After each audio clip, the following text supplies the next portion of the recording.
Plug in the unit.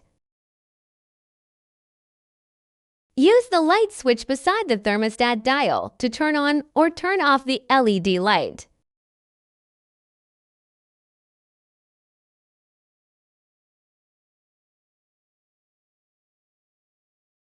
Temperature inside the cooler compartments is controlled by the thermostat.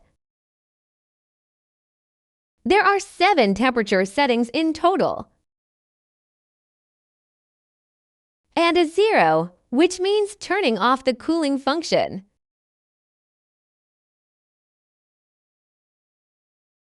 The bigger the number is, the more the refrigeration is.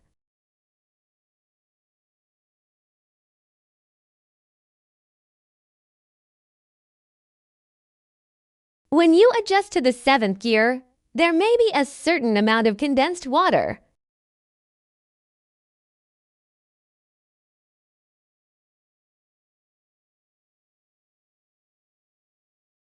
When this happens, it is recommended to adjust the temperature to the 4th gear to run.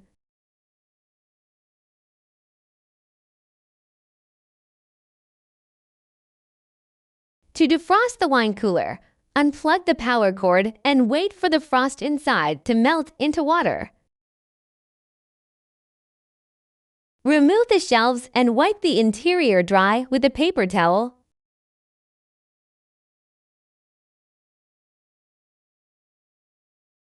If the wine cooler isn't cooling as expected, touch the side panel to check if it's warm. If it doesn't, please contact the after-sales service team.